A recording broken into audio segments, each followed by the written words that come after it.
Well, thank you very much for that introduction, and it's such a pleasure to be here and to see so many friends and students and so on. So I'm really happy to be here, and I'd like to talk about infinite games, and I have this whimsical title. I hope that you don't mind. This is going to be a different kind of talk for me because I've given many talks on infinite games, but usually my practice is to talk about one game and perhaps some variants of that game. But in this talk, what I want to do is talk about a lot of games, and you can see at the top the various games that I'm going to be talking about. So I'm going to say a little bit about a lot of different games, but you should keep in mind that in almost every case, these games, I could go on for an hour or hours about any one of these games. And so if you have questions about any of the games I mentioned, and some of them I'm going to handle pretty quickly, I think, then in the question session, just feel free to ask more about it, and maybe I'll have something to say. So, okay, let's just start. I want to begin with this etching, which was made by one of my Oxford undergraduates, Django Pinter. And he had the idea of recursive chess. And so you can see the black queen. Can everyone see my mouse here? Joel, I think you need to do something with your slides because they're not advancing. Oh. You sometimes need to go into full screen before you share. Oh, I see. Okay, let me try that. Should I stop the share and restart the share? Okay, let's see. Need to go. Okay, I'm in full screen now. I think. Oh no, let's see. Now I'm not. Okay. Oh, but if I'm in full screen, then I can't share it. Let's see. Oh my God, I'm so sorry. Shall we try again? I apologize for that. Share screen. Okay. I can't do what you said though, because if I'm in full screen, then I can't be in Zoom at the same time.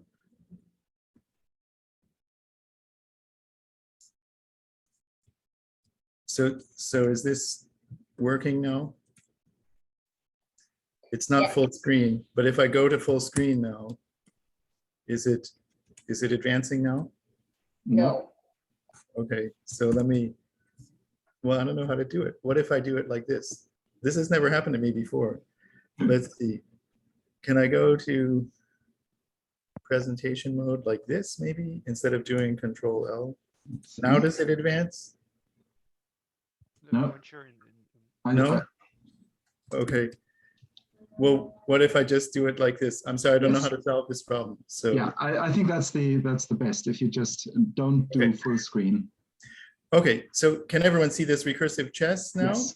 Yes. Okay, so we can see the black queen is about to capture the white knight, but Django's idea was that in order for that capture to be successful, those pieces had to themselves play a game of chess. You can see the tiny chessboard here. And if you look closely, there's an even tinier chessboard happening on top of that one. And also there's these larger pieces in the background. And so you can tell we're many layers deep in the recursion already in this image. And Django made this picture, but he didn't really have a totally clear idea of what the rules of recursive chess are. And so I made a blog post and made about half a dozen different proposals, but it isn't completely clear what the rules should be. And if you have some good ideas, I'd love to hear them, and I can tell you about mine. So let me tell you about this game, which is due to Maxim Konasevich, and I call it the escape game. So it's played on a quarter infinite board, and there's 3 stones here in the corner. And you can make a move by selecting any stone, and then it will split into 2 stones, and one of them will go up and one of them will go to the right, like this. And so you can, and then you can do it again. So you can gradually move these stones sort of out of the way, but you're going to get more and more stones the more moves you make. And the goal of the game is to vacate the shaded corner region. So you have to move these other stones sort of out of the way in order to, for example, right now we could move this stone, and then we'd have to move the other stones more out of the way in order to vacate these other corners. And I coded up a version of this game, and it's available online, and you can play it. And it's sort of maddening because you move the stones out of the way and so on. And it seems like no matter how much you play, you just can't ever get enough room to move all the stones out. It's maddening. You can almost do it, almost, but it seems extremely difficult actually to win this game. And let me prove that, in fact, it is impossible to win this game. You just cannot do it.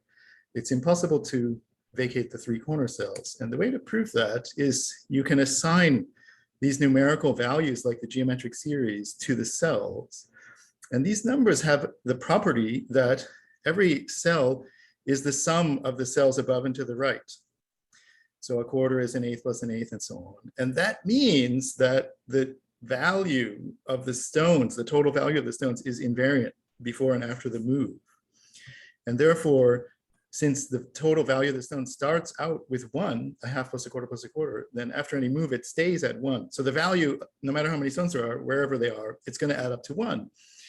But now if you add up all the numbers on the board, then you'll see that the total value is 2, and value 1 is in the corner, so the rest of it is also value 1. And therefore, you can't ever vacate the corner, because if you vacated the corner cells, that would happen at some finite stage of play, and there would be only finitely many stones on the rest, which is not enough to add up to 1. And so therefore, it explains why it's impossible. Okay, so let's mention another game that I invented for my proofwriting book that Benedict had mentioned, and this is called Buckets of Fish. You have finitely many buckets on the beach and an endless supply of fish from the boats, and there's some fish in the buckets. And the way you play the game is on each turn, each player can take 1 fish out of one of the buckets, and then they can add more fish as much as they want to the buckets to the left. So for example, you can take a fish from bucket 5 and add 2 fish to bucket 4 and 1,000 fish if you want to bucket 2, or 10 billion fish to bucket 1, or whatever. You can add as many fish as you want to any of the buckets to the left. And the goal is to take the very last fish from all the buckets, leaving them empty. And I like this game a lot because naively, if you just talk about the game, it seems like because there's this possibility of adding billions of fish or more, it's not so clear that the game ends. But in fact, it does end. And you can prove that by a nested induction, which is the reason I invented the game, to talk about nested induction. Nested induction on the number of buckets and the number of fish in the last bucket.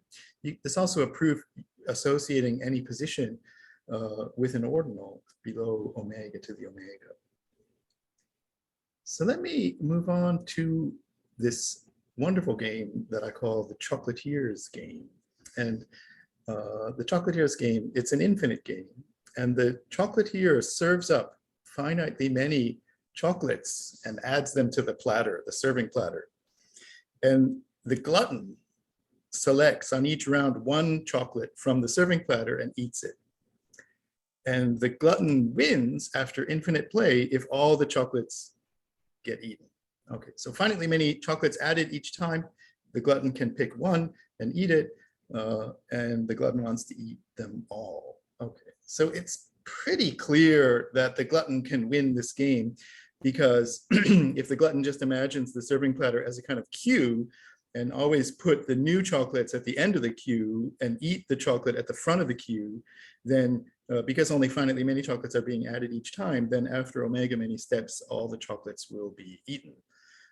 And in fact, that argument, one can modify it to even allow the chocolatier to serve up countably infinitely many chocolates on each round. Then by interleaving the new chocolates with the old ones, you can make sure that in omega many steps, you're going to eat all the chocolates. Okay, but there's a variation of the problem now, because those strategies rely on the serving history of the chocolates and not just on the set of chocolates available. And so the question is there a strategy, is there a winning strategy for the glutton where the strategy depends only on the set of chocolates on offer, and the glutton will pick always the same chocolate from that set?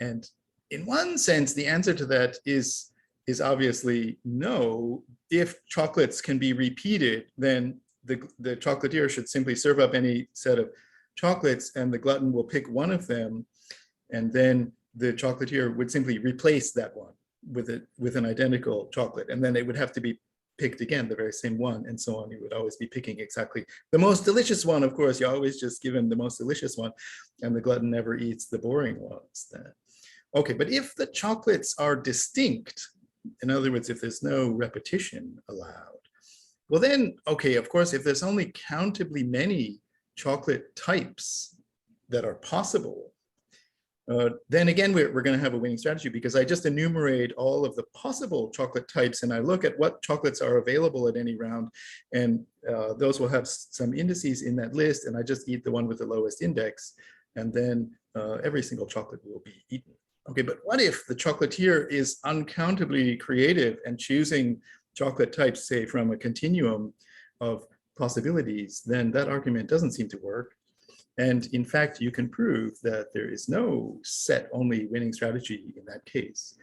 There's no such winning strategy in the uncountable case. But if you allow the glutton to remember the very last chocolate that he ate, so it's still in his, he can still taste it. So it's, the strategy depends on the set of chocolates on offer and the previously eaten chocolate at the previous round, if there was one. Then in that case, if you assume the axiom of choice, there's a winning strategy, and I can tell you more about that later if you're interested. So here's another game, the game of Nim, which I'm hoping is familiar to many of you. It's an absolutely wonderful game. So you play Nim with finitely many piles of coins, each of finite height. And on each turn, you pick a pile and you remove some of the coins from that pile. You can take the whole pile if you want. You have to take at least one coin.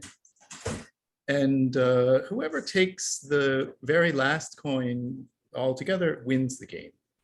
And this is such a great game because there's a really beautiful mathematical winning strategy involving representing the pile heights as sums of distinct powers of 2.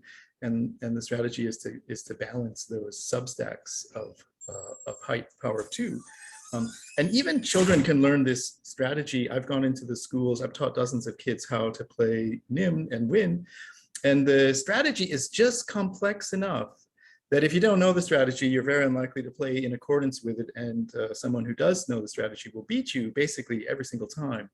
And so the kids would go home and play against their parents and win every time. And that's such a great thing because the kid is beating the parent every single time, but the parents love it too because you've convinced the parents that all their kids are geniuses. And so it's a really great game.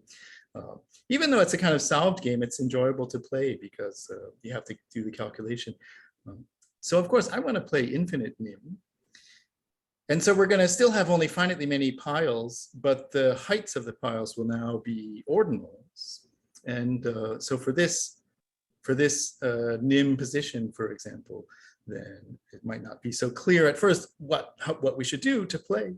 But the amazing thing is that exactly the same Nim strategy from the finite game works with ordinals in general, because you just represent every ordinal as a sum of distinct ordinal powers of 2, something like the counter-normal form, but with powers of 2.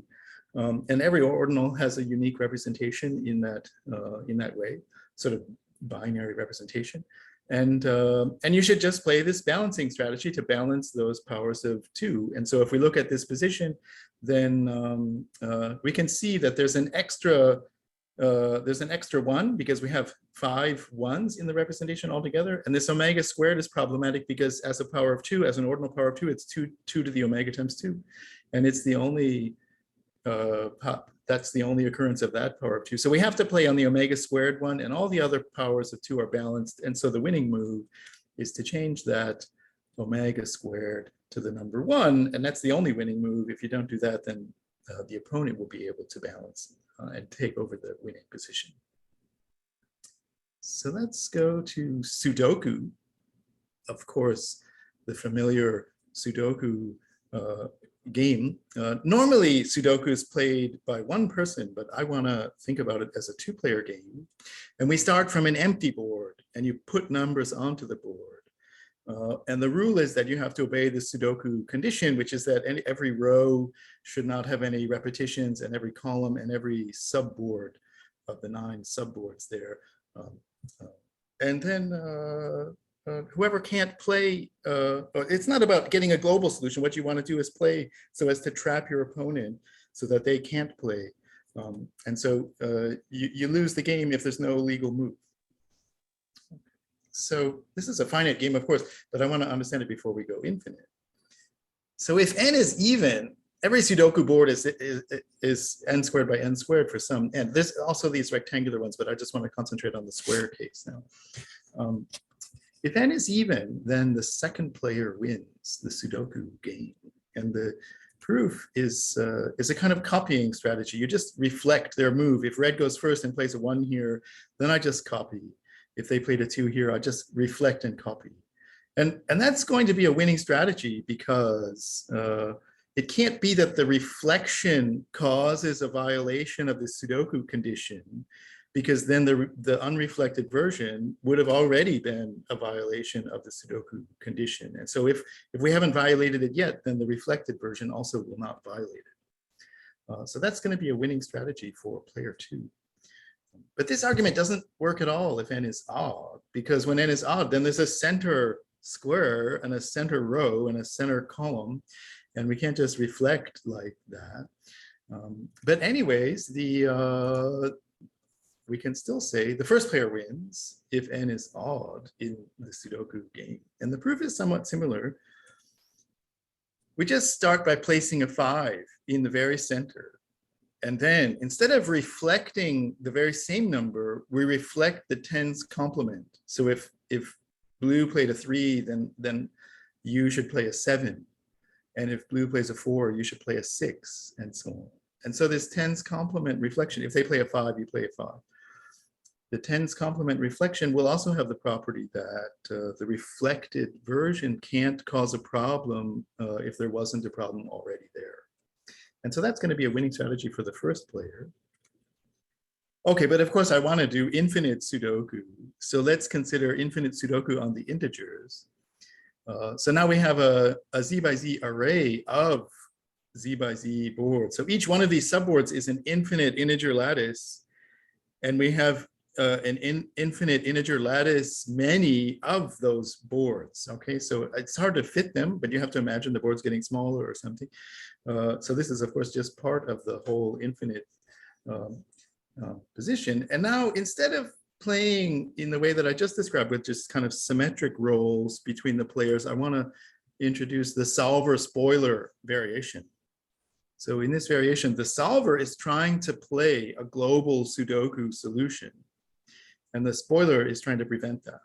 And in the infinite case, to have a global solution means not only that there's no repeats on any row or column or subboard, but also that every integer appears exactly once. So a global solution would be an assignment to every cell in integer in such a way that every row contains every integer exactly once, and every column and every subboard contains every integer exactly once. So this difference between being injective and being onto in the infinite case, it's for free in the finite case. And so the theorem is that the solver has a winning strategy in infinite Sudoku, because if you think about what it means to have won the game, then every cell has to have a number in it, and every row has to have a 17 on it somewhere, and a 36, and so on, and every column and every subboard. And altogether, those are only countably many requirements. And you can satisfy any one of them on any given move. If there's only finitely many cells that are occupied and I want to put a number 17 on a certain row, then I can just go out far enough so that there won't be any conflict and put a 17 on that row. There's always going to be possible to satisfy any one of the requirements on any given move. And so we can just satisfy them one after the other, and after infinite play, we will have won. So the solver can win. So let me talk next about Connect 4. It's the famous children's game. So there's a vertical array here, and you drop the coins in from the top, and they fall under gravity to the bottom. And the goal is to make 4 in a row. And so you can see, for example, red had blocked these 3 yellows already, and the yellow had blocked these 3 here by playing on top to prevent the win. Yellow is threatening a win here if this one should ever become occupied, then yellow could win here. Okay, so this is connect 4. And of course, I want to consider connect infinity. And so first, let's consider boards with the shape omega times n. So they have uniform finite height, but infinitely many columns. And now we want to make not 4 in a row, but omega many in a row. So we have to get basically from some point on in some row. But that is impossible, and neither player will have a winning strategy in this game. And one way to see that is for any given player to imagine infinitely many pairs of columns, disjoint pairs. And whenever the opponent plays on one side of a pair, you should play on the other side. And what that will do is put red and yellow stones next to each other on that row. So there can't be any row that's a win for the opponent because infinitely many times you played right next to them on that row. And so that will prevent a horizontal win. Okay, so this is sort of maybe the wrong shape. We want, of course, to allow infinite columns. And so this is maybe a better shape of board, omega times omega. So you still drop the coins in from the top and they fall down to the bottom under gravity. And now we want to make omega many in a row, either horizontally or vertically or diagonally, just like in the regular Connect 4 game. But still, neither player has a winning strategy in this game. And one can prove that using what's called a strategy stealing argument. And so let me just tell you, for example, suppose that the first player had a winning strategy. So that strategy is going to tell them to put a coin in some column. And now the second player is going to look at where that stone landed and then sort of in their mind slice off an initial segment of the columns in such a way that what's to the right of that is a totally pristine new board. And therefore, the second player is going to pretend that they're the first player playing on that pristine part of the board and make the first move that the strategy would call for. And the second player would be able to respond and so on as though they were the first player on that part of the board. And if the first player would ever play in the ignored part, then the second player can just play on top. And in that way, you can see that if the first player really did have a winning strategy, then the second player would have won on the pristine part of the board, or else all but finally many of the plays would have to be on the ignored columns, and that would have to be a draw. And so therefore, the first player cannot have a winning strategy. And a similar argument works to show the second player can't have a winning strategy either. So let me turn now to the game of hex. So this is an absolutely beautiful game, which was popularized and analyzed by John Nash.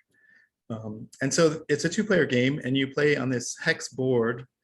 You take turns putting red and blue stones down, and the aim is to connect opposite sides. So here there's a play of the game, and blue has won because there's this connected chain of blue stones that connects this blue side to this blue side. This is an actual game that David Leonesi and I played.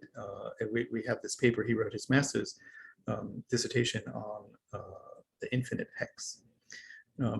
So you want to connect opposite sides. And the mathematically interesting thing about hex is that you can prove no matter how you color the board with red and blue, there will be exactly one winner. It's a theorem.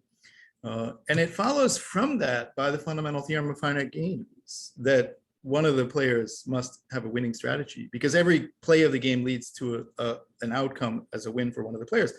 And so therefore, one of the players must have a winning strategy. And it cannot be the second player, because the first player can pretend to be the second player by inventing an imaginary move for the opponent and playing in response to that imaginary play. And precisely because it's never disadvantageous to have an extra stone on the board, it follows that play would be a win. So it must be the first player who has a winning strategy. Okay, let's think about infinite hex. This was the puzzle that David and I had given ourselves. We're going to play hex on an infinite hexagonal grid here, and so we can see it's maybe not so completely clear at first what the winning condition should be, but we hit upon something that seems quite robust, and so we place the stones, and each player wants to create a connected chain, a Z chain of stones that connect opposite corners of the board at infinity. So there should be, for example, red is trying to connect the lower left to the upper right at infinity. So a Z chain of connected stones so that on the positive side of the Z chain, it converges to infinity, infinity, and on the negative side, it converges to minus infinity, and similarly for blue in the other direction. But now it's no longer true that every play of the game will have a winner because, for example, we could have a nested sequence of concentric circles, and that wouldn't have this kind of infinite chain. And so there can be draw situations after infinite play. Not every play results in a winner. And the question is it still true, though, that say the first player would have a winning strategy? And the theorem is that infinite hex is a draw. Both players have drawing strategies. And so let's give that argument. So first of all, by the strategy stealing argument, it follows that the second player cannot have a winning strategy in infinite hex. That argument still works, Nash's argument. And now it suffices therefore to show that the second player has a drawing strategy. And the strategy is this. So let's suppose that that red is first and blue is second. And what blue is going to do is copy the red moves reflected through a horizontal line. Okay, but it can't really reflect because the board isn't symmetric through those lines. So there's also this half shift that happens. So this stone is copied to this one, and this stone is copied to this one. So you reflect and then adjust for the shift. Okay, that's the strategy. And the claim is that this is a drawing strategy. And the reason it's a drawing strategy is that notice that it's not possible for red to cross the horizontal line in this direction, only in this direction, because in this direction those stones are the reflected copies of each other, so they're always going to have opposite colors if they're occupied. And so if red has gone to plus infinity, infinity on the positive part of their Z chain, then at some point they have to cross the horizontal line. But then the reflected copy of that Z chain will be a blue Z chain starting just to the left. And so red is going to be trapped in this region. And therefore the rest of the Z chain is not going to minus infinity. And therefore blue has achieved the draw situation. Okay, so let me talk a little bit about some theory, the fundamental theorem of finite games, proved by Zermelo in 1913. So in every finite two-player game with perfect information, and I'm talking about games now in this theorem where every play of the game results in a winner, a one-loss game, no ties, then one of the players has a winning strategy. And I know of at least 4 proofs of this theorem. So let me mention a few of them. There's the game tree backpropagation proof. If you think about the game tree for the game, and a finite game means that the whole tree is a finite tree, then the terminal nodes of that tree are labeled as a win for one of the players or the other. And we can propagate that information up the tree. For example, if you're at a node, we're going to label every node with who would win if play got to that node. And so the terminal nodes are already labeled. And if you're at a node and it's your turn and there's a move you could make to a node with your label, then I'm going to propagate and put your label also on that node. And in that way, the information about who's winning in which position propagates all the way up to the root node, and it's going to get one label or the other.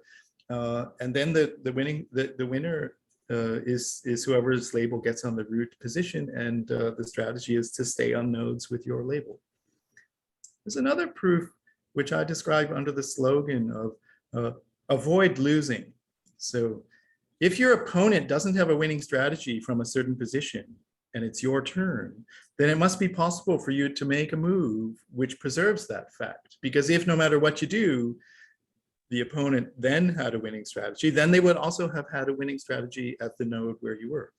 And so, so if you just avoid the nodes where your opponent has a winning strategy, then you can keep doing that. And in a finite game, it means you're going to hit a terminal node, and it must be you that won from that node and not them because they didn't have a winning strategy from that node. Then there's some more proofs. There's a proof I'm going to talk about on the next slide by which this theorem amounts to the De Morgan law of logic. And then there's also a proof using what I call ordinal game values. So let me tell you the De Morgan law proof. Consider any finite game. And let's just for simplicity assume that all plays of the game have the same length. I can pad with sort of dummy extra moves to make the game, all plays have the same number of moves. Now, what does it mean to say player 2 has a winning strategy? It means that no matter what the first player plays for the first move, there's a reply. So that after that, no matter what the first player does, there's a reply. So that, and so on, no matter what the first player does, there's a reply, so that that play is a win. That's what it means for player 2 to have a winning strategy. And so for player 2 to not have a winning strategy, I'm just going to put a not in front of that statement. But I know how to handle these kind of statements because I've studied logic, and the De Morgan law tells me that I can push this negation all the way through and change all the quantifiers to the other one. And so for player 2 to not have a winning strategy just means that there is a move for the first player, so that for every reply, there's a move for every reply and so on, so that this is a win for player 1 now. But the point is that this is exactly what it means to say that player 1 has a winning strategy. And therefore, if player 2 doesn't, then player 1 does. And so one of them has to have a winning strategy. Okay, so the fundamental theorem of finite games just is the finite De Morgan law in terms of what it's saying. So then let me talk about some generalizations of the theorem. Zermelo even considered this, in fact, it was his main case because he was focused on chess. In any finite game of perfect information in which draws are possible, then either one of the players has a winning strategy or both players have draw or better strategies. And this is just a consequence of the other theorem, because if you have a game with draws, then you can sort of temporarily consider draws as a win for one player or for the other player. And these two auxiliary games, therefore, would be determined. And thinking about the strategies in those auxiliary games turns into this result in the original game with draws. There's another generalization to Clopin determinacy. A Clopin game is a game so that all plays of the game end in finitely many moves. There's no infinite game. So of course, every finite game is a Clopin game. But what the Clopin condition amounts to for the game tree is that it should be well-founded. A Clopin game is a game with a well-founded game tree. There's no infinite play. You're going to hit a terminal node. And when you realize that, then you can understand that the backpropagation proof that I described is going to work with transfinite recursion on the well-founded game tree. You can propagate from the terminal nodes up to the root node, and that's a transfinite recursion, but in essence, it's the same as the backpropagation argument. Now, of course, there's also a generalization to open determinacy. So a game is open for one of the players if all the winning plays, if all the plays in which that player has won were already known as a win by some finite stage of play. For example, infinite chess is an open game because if you win infinite chess, it's because you made checkmate on some move, and that was a finite stage of play. So that's going to be an open game. And open determinacy, the Gale-Stewart theorem in 1953, in every open game, one of the players has a winning strategy, or else both players have drawing strategies. If it's a game with draws. And to prove that, you can just use the avoiding losing proof, but from the perspective of the closed player, because in an open game, if the closed player is never at a position where the opponent has a winning strategy, then in fact the closed player has won the game, because for the open player to win means there was some finite stage when it was already determined as a win. But also there's a proof using these game values. And I think this is a very insightful way of thinking about open determinacy is with these game values. It's a generalization of the idea from chess of made in 2 or made in 3. So that's the number of moves that the player has to make in order to achieve the win. And there's a way of doing that with ordinals, and I'm going to illustrate how this plays out in infinite drafts and chess and so on. So, okay, let's think about drafts or checkers as it's known in the United States. It's often played by children, but of course, drafts admit serious advanced play, and there's international tournaments and so on. And David and I had the world champion drafts player read a draft of the paper and give comments on the infinite drafts positions that we have. Okay, so we want to play infinite drafts. So the checkerboard extends without end in every direction. And let me say a little bit about the rules of infinite drafts. So there's no standard starting configuration. Rather, we just look at what it would be like to play from this position or that one. And there's, of course, the same two kinds of pieces, pawns and kings. The pawns move in one direction only, and the kings can move in both directions on the dark squared diagonals. And there's no edge. Normally, in finite checkers, then the pawn becomes promoted to a king when it reaches the end, but there's no end in infinite checkers. And so, but anyways, we consider positions that already have kings in them. There's the obligatory jumping rule. So right now, this black king has a jump possibility by going to A. And if you have a jumping possibility, you must jump. And furthermore, there's the iterated jumping, obligatory iterated jumping. So after black makes this jump, then black can jump again, and it's obligatory to continue jumping if you can. If there's a choice, you can go either way, but you must continue jumping until there's no more jumping possibility. And so here black is going to have to go A, B, C, D, E, and then there's no more jumping possibilities. The red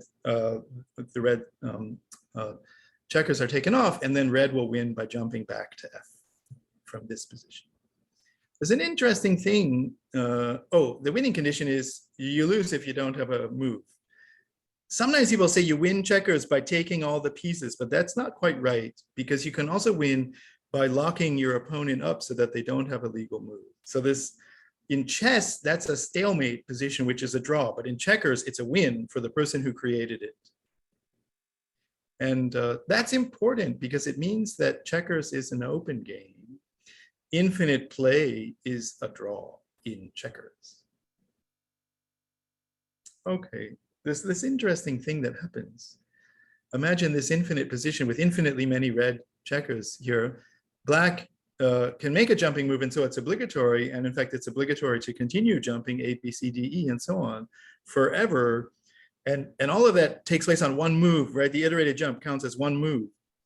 And so it seems clear that as black does that, the red pieces are all removed from the board. But the conundrum is, where is the black piece after that jumping happens? You know, it's black's turn. He's making his turn, and he's doing this infinite jump. But then where's his piece? And my opinion is that there's only one sensible answer to this question, and that is the black piece is gone also. So the jumping piece is also removed. And that's very different from the finite checkers, because in infinite drafts, you can lose a piece also on your own turn. You can lose one of your own pieces if you undertake one of these infinite jumps. So here's a position with red to play, and it has game value 2, because red can advance to A, and then black is obliged to jump, and then red can capture and win. So there's 2 moves for red, so that has game value 2. Here's a position with game value 3. Red doesn't want to allow black to run away, because then it's going to be a draw. So red is going to advance to A, then black is obliged to jump, and then red can advance to B, and black will be obliged to jump that one, and then red can capture. So red is going to have 3 moves. That's game value 3. So let's think now about this position. So there's a single black stone here, or checker, I guess. Checkers? Yeah, a king. A black king at the bottom. And there's this long chain going up. So black could undertake the infinite jump, but that would be a bad idea, because then he wouldn't have any pieces and he would lose on the next turn. He could branch off to any one of these squares here and end up at some square labeled n for some finite n. And if he goes to square 1, then he's going to get captured on the next move. But if he goes to square 2, this is a position with game value 2, because red advances and then he jumps and then red captures and so on. And square 3 has game value 3, square 4 has game value 4, and so on. So black has a choice. He's going to lose infinitely many steps, but black controls how long it takes. Yeah.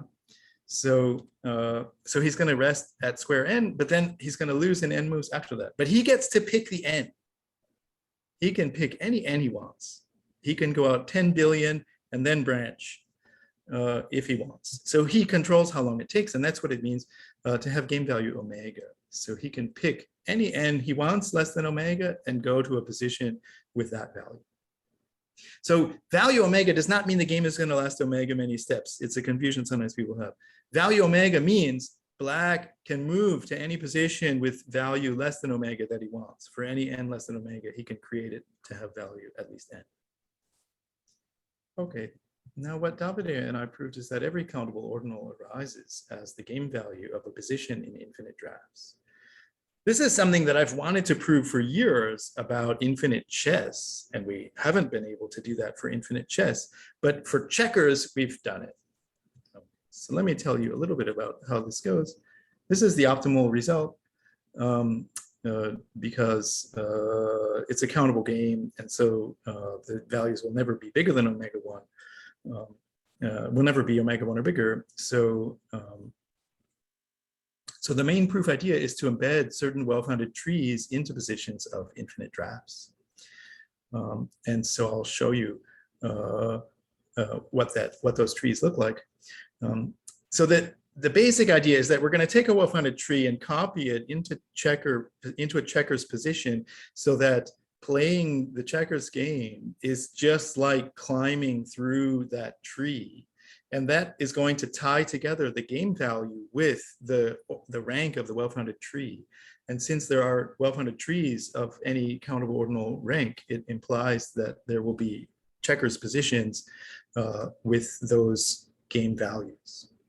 So this is a tiny, tiny piece of the checkers positions we're talking about. So here's the black king. There's only one black piece, and there's this chain going down.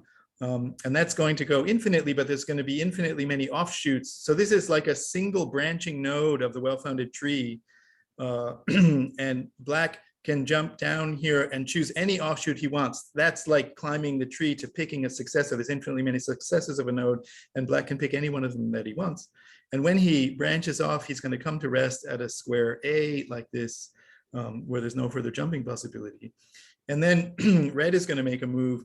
And perhaps maybe red will cause some change on one side or the other, and black will go the other way, so that the exiting paths are pristine, and then red can upset at most one of those, and therefore black can then embark on one of the outgoing paths, which is a totally pristine copy of the tree. And so in that way, black can play as though climbing the tree.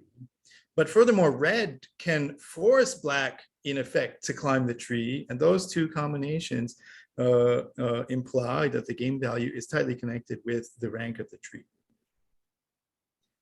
So let's now I don't know how much time I have. How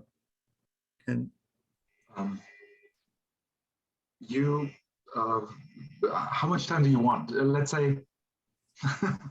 Oh, I see. So it depends a bit on how much time we want to leave for discussion. Right, I see. Okay, so why don't I skip the chess? So I thought maybe this might happen, and I'm going to go to the Wordle, and I'll speak another, I don't know, definitely less than 10 minutes. Okay. Okay. So right, I'm hoping that the game of Wordle is familiar to many of you, so you make guesses of words, and then they turn green so there's a secret code word that you're trying to guess, and the green letters mean that you have the right letter in the right place, and the orange letters mean that you have the right letter but in the wrong place. And so I don't know if anyone can shout out what they think the word is here. Is that possible? So the two R's are correct, but there has to be an O and an E, but they can't be where they're indicated now, because then they would have been green. Does anyone know the answer? Is it error? Error. Very good. Okay. So so that's Wordle, but of course I want to greatly enlarge the scale of the game. And I'm going to think about extremely long instances of Wordle with very long words, or maybe infinite Wordle. So let me, before talking about infinite Wordle, let's talk about Nerdle, which is a variation of the game using a mathematical alphabet. So we make equations. The valid words now are equations in this alphabet. So for example, here's a play with some long equations. So there's no 7s in the true code word, also no 8s, but there is a 1 and there's an equals, but it's in the wrong place here. Oh, we know where the equals is here. And so if you think about this, there's no plus or minus or times according to this feedback. So therefore, it must be only about divides. And there's these 2s, but it has to equal 1. And there is a 5. And so maybe it's too hard to guess. So I'll just tell you that this is the answer. Okay, I want to think about this Nerdle variation for extremely long equations, maybe with millions of symbols. So in Nerdle, with equations of length 1 million, how long do you expect it to take to win?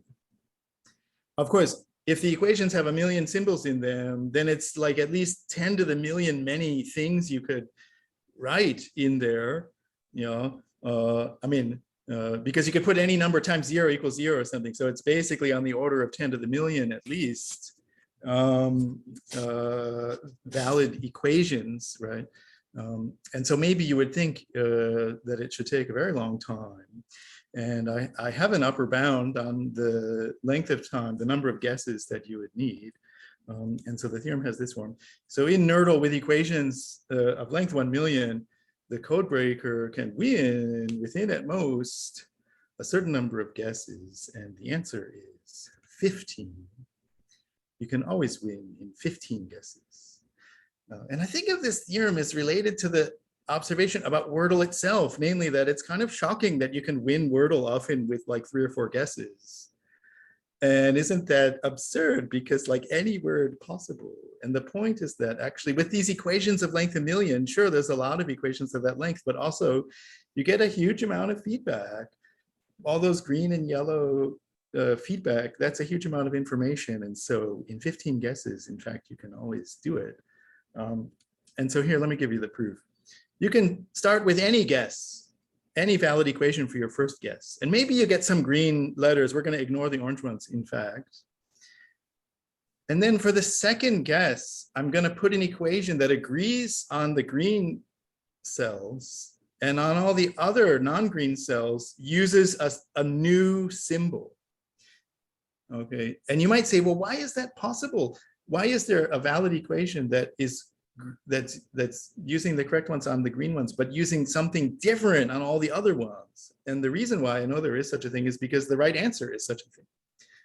The true equation that we're trying to guess has that property. So there's at least one equation that has that criteria, and I'm going to put any such equation. And then for the third guess, maybe I got some more green cells. For the third guess, I'm going to play an equation that agrees on all the currently green ones, and on all the non-green ones uses a still new symbol in that cell. And why is there one like that? Well, because the right answer is one like that. So I can do that. And the point is that there's 15 symbols, there's 10 digits, 4 operations, and an equal sign. And if I'm using a new symbol on all the wrong cells, then in 15 guesses at most, I'm going to hit on the right answer. And of course, that generalizes also to infinite Wordle. The same proof shows if I have infinite Wordle with any dictionary in n letters, then I can always win in n steps by the same argument. It didn't matter that it was a finite equation. It works even with infinite Wordle. And then there's some more things you can prove. So if I have a countable dictionary, then of course, even if the number of characters is infinite, even if the alphabet is infinite, I can still always win infinitely many steps because I can just play the words of the dictionary one after the other, and one of them is going to be right, and that's going to happen at some finite stage. But of course, in a non-trivial dictionary, there might be continuum many words in the dictionary.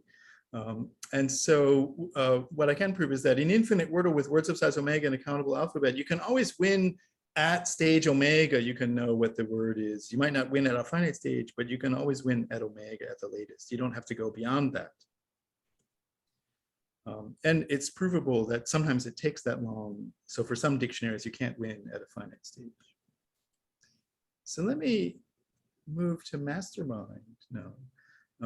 So this, in some sense, it's a much more subtle and difficult game than Wordle, but it's very similar. So there's a hidden code word of colors, and you make guesses, and then you get feedback. And the feedback consists of some numbers. There's the correctness count. So the black ones here is the number of your colors that are correct color, correct place. So this orange one is correct, but nothing else is correct. And here, the blue one here is correct. So we got one black correctness count. Okay. And then there's the rearrangement count, which is it's sort of like the orange letters in Wordle. It's the number of incorrect colors that could be rearranged so as to become correct. So here, for example, we have 2 incorrect count because this orange one could become correct and this purple one could become correct if we rearranged it. Yeah. Okay, and then there's the error count, the incorrectness count, which is the number of cells that cannot be made correct under any rearrangement. In the finite version of Mastermind, you don't need all 3 of these numbers because they add up to the total number. But the epsilon here is something like the empty cells in the feedback, in the Mastermind feedback. But in the infinite case, you really need all 3.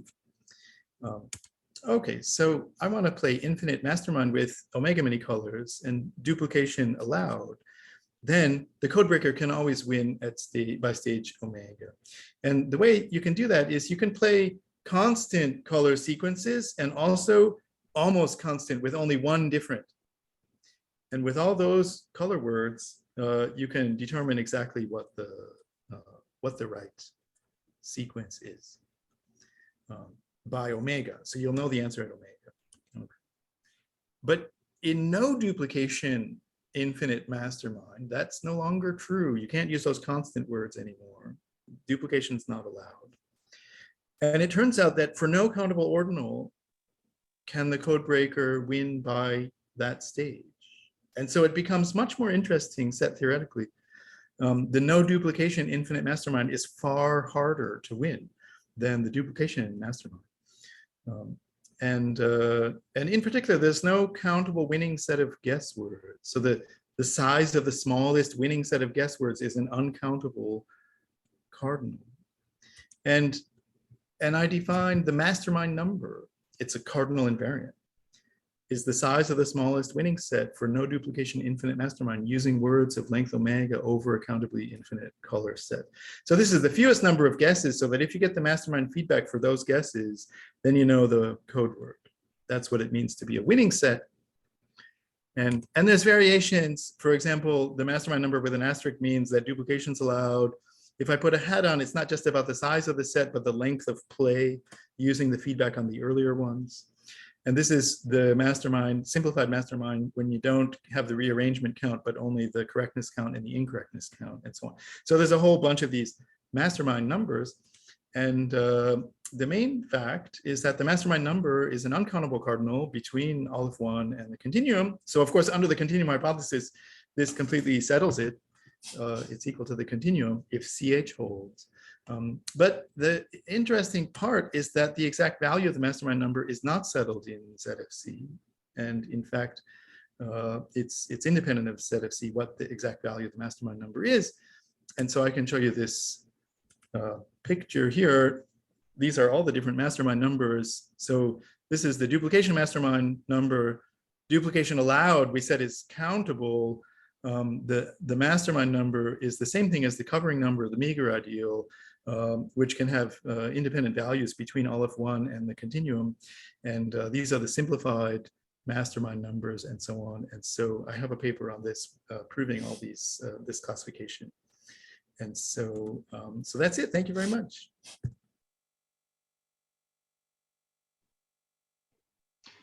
Well, thank you very much. This was a tour de force, running through lots of games, and there are. I wrote down a number of questions for some of them. I'm not quite sure how we are going to do this. Maybe first, something about the recording. Should we continue with the recording for the questions and answers, or should we switch it off? Anything's fine with me. Yes, I'm looking at the president. Nick, make an executive decision. I think it's okay to go to record question. Yeah, so we can switch it off at some point, and if someone who doesn't want to be recorded wants to say something afterwards, then we can do that. Any questions?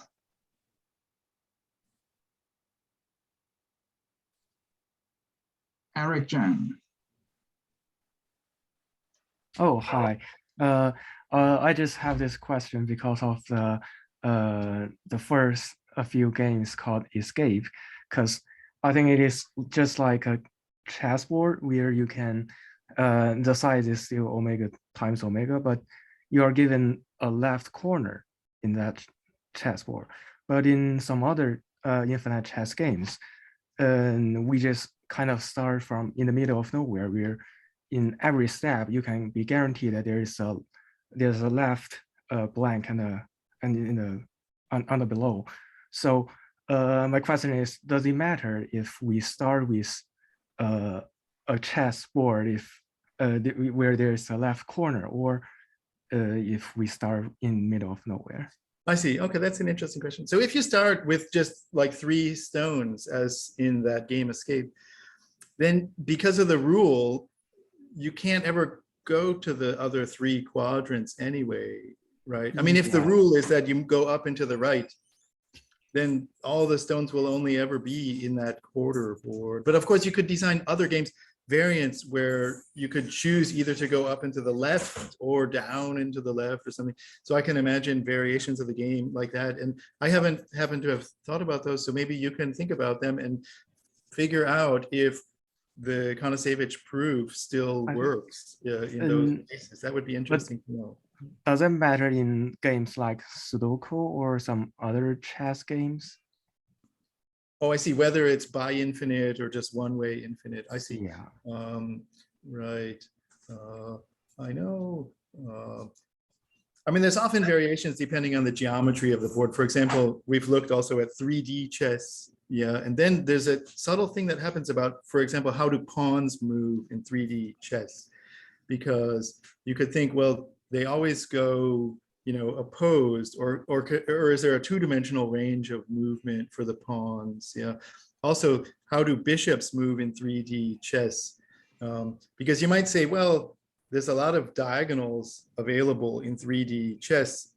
There's the diagonals in any plane, parallel to the axis planes, but also there's the long diagonal of the cube, right? So can bishops go on that long diagonal? And if you think about it, you realize actually probably not, because that's not a same color diagonal. If you alternate colors in the chessboard manner, then the long diagonal is not a same color diagonal. And so so there's another kind of piece called the zebra that moves on the long diagonal of the in 3D chess. So you can have these kind of fairy pieces, variant pieces. And so anyways, it's not answering your question exactly, except to say that basically almost every one of these games has many, many variants depending on those kind of geometry things. And so please think about them, and probably a lot of the variants haven't been considered yet, but maybe you can figure something out. In that Escape game, it's interesting to consider finite versions. So I've done that, where the pieces fall off if you get to the edge. Yeah, so it's just like Escape, except it's on a finite board. And if you make it to the edge, then the pieces just fall off. And then in that case, you can win. You can move them all out of the way. In fact, you can vacate the entire board. And it's an interesting theorem that all ways of vacating the entire board, no matter how you play, take exactly the same number of steps. And so maybe you should try to prove that theorem. So finite Escape game where the pieces fall off, you can win, you can vacate the entire board, and it always takes exactly the same number of steps. I see. Thank you. Any other questions? Davide. Hello. Thank you for that. I'd like to ask, because I was curious with the action of choice, knowing the last taken. I'm sorry, the sound is very bad for me. I can't do you hear my question? I can't hear you. It's breaking up. I don't know if I'm the only one. No, the same for me. Yeah, try without video. Can you hear me better? Oh, yes, Yes. that's much better. Okay. Yeah, I wanted to ask about the chocolate game, about Yes. the strategy of the glutton with the axiom of choice for when there's no Q in the chocolates coming. Oh, right. This is a wonderful strategy. So you well order the chocolate types. Okay, by the axiom of choice, there's a well order. Then you play according to the following strategy. This is an argument due to Chichelski and Laver in 1990. They published a paper.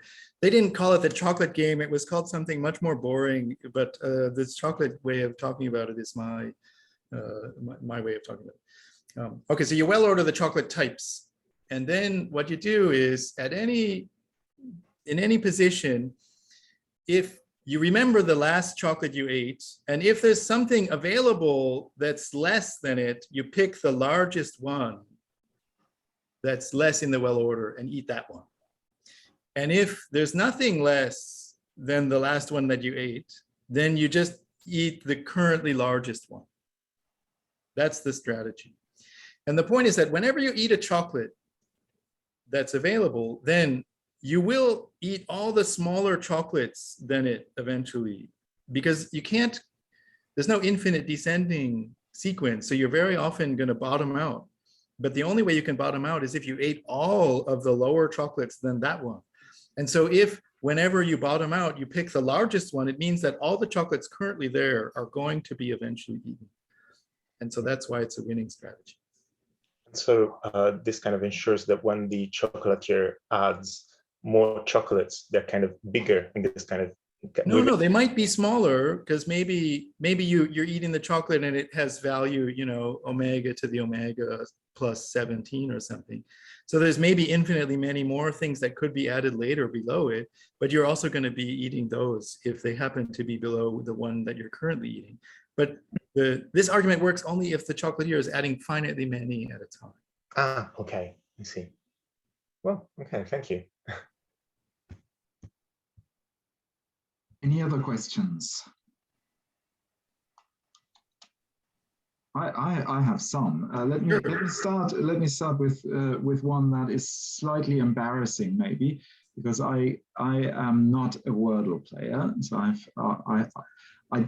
I looked at it and I sort of decided that it is similar to Mastermind, and I wasn't interested. So your remark that Mastermind is more subtle than Wordle somehow struck me. So what's going on? Why is it right? More subtle? The Mastermind feedback tells you the number of colors that are correct and in the right place, and the number that can be rearranged and so on.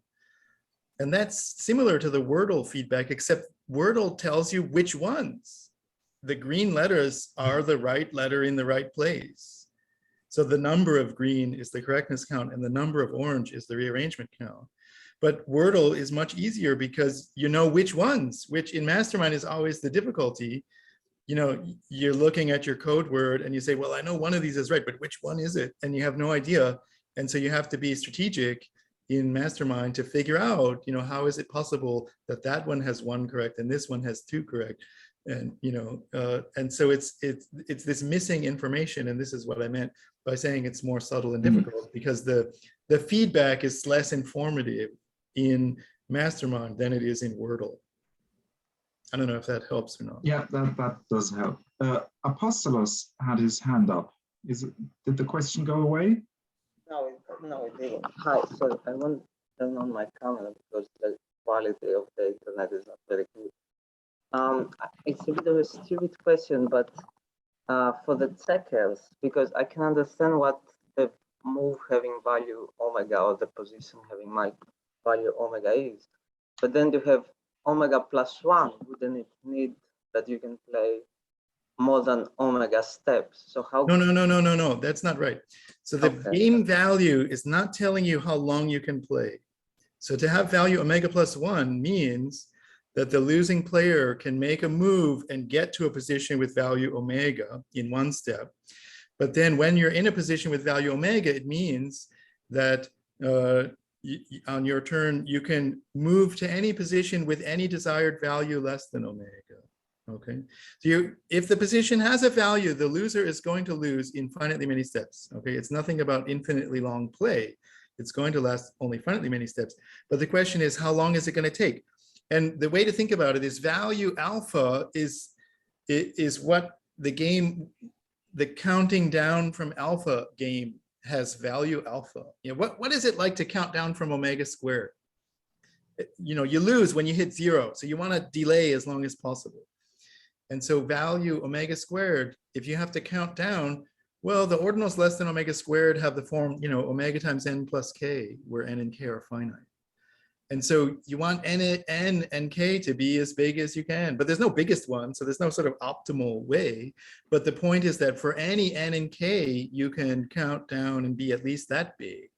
Yeah, so maybe you want to say omega times 5 plus a billion. That's the value you're moving to.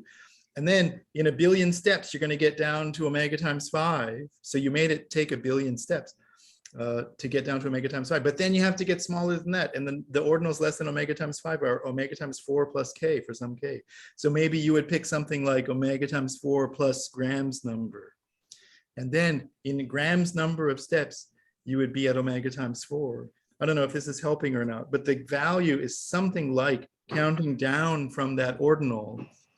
And so the character of these high value games is that the losing player, it's inevitable they're going to lose, but they can cause these absurd delays and obfuscations in the play by picking positions that have, you know, that stay as high as possible and put off the loss for very long times, even though it's inevitable at some finite stage they're going to lose. I find it very interesting that if you are asked to pick n and k as large as possible, you pick n equals 5. Right. Of course, you should do, you know, omega times a billion plus Graham's number or something. But even then, you know, a billion is still finite. So, Any other questions? Then I propose we switch off the recording and ask the question again. Maybe we get more questions.